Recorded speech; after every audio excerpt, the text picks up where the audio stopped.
कट गइल जाओ लागल ना बलिया मेला बक्सर के कट गइल जाओ लागल ना बलिया मेला ए गोरी आराम ए गोरी आराम कराई ले हलवा के नावा छाओ ए गोरी आराम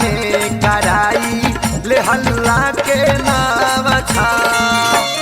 बक्सर के कट गइल जाओ लागल ना बलिया मेला बक्सर के कट गइल जाओ लागल ना बलिया मेला ए जाने आराम ए गोरी आराम कराई ले हलवा के नावा छाओ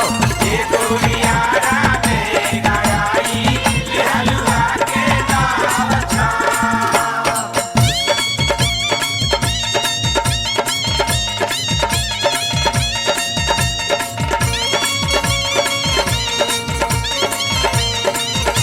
आए पिंटू भैया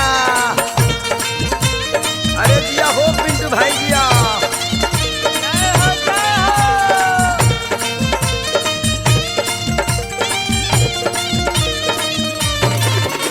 अरे दिया हो झाला हो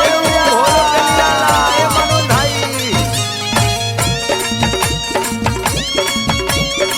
ए चंदन भाई हाय देखा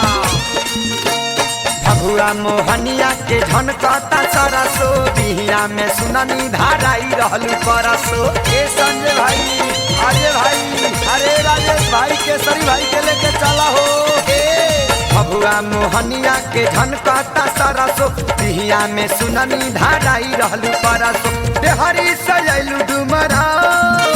आगे पटना में गइलू ना देहरी सजैलू डुमरा आगे पटना में गइलू ना ए गोरी आराम ए गोरी आराम कराई ले हलवा के नावा छाओ ए गोरी आराम कराई ले हलवा के नावा छाओ। अरे दिया हो मोती भाई दिया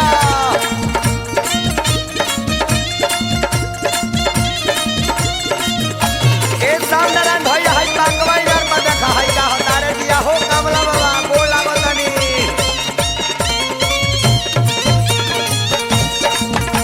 अरे हाय हाय हाय सोनपुर हाजीपुर गइलू मोतिहारी छापारा में दिहलू तू नथिया उतारी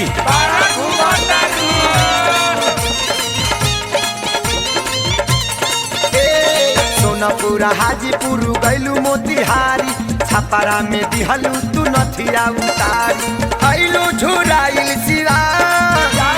दिहलो पानी से पटा आइलू झुराइल सिरा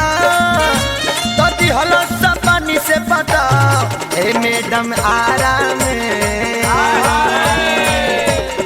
ए मैडम आराम कराई लिहलू के नावा छाओ ए डार्लिंग आराम कराई लिहलू के नावा छाओ।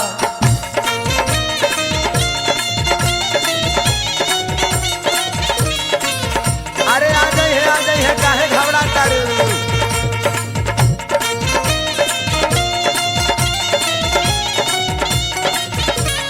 दरब ले है दरब बढ़ानी में रहन का तारा जवानी बढ़िया था नारायणी का बांध तूर का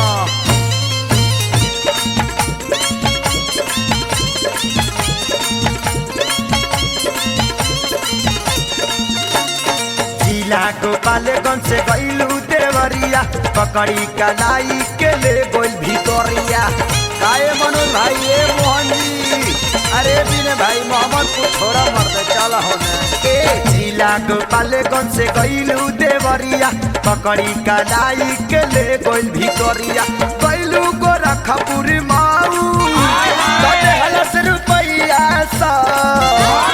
गइलू गोरखपुर माऊ धनी आराम ए धनी आराम कराई लिहलुआ के नवा छा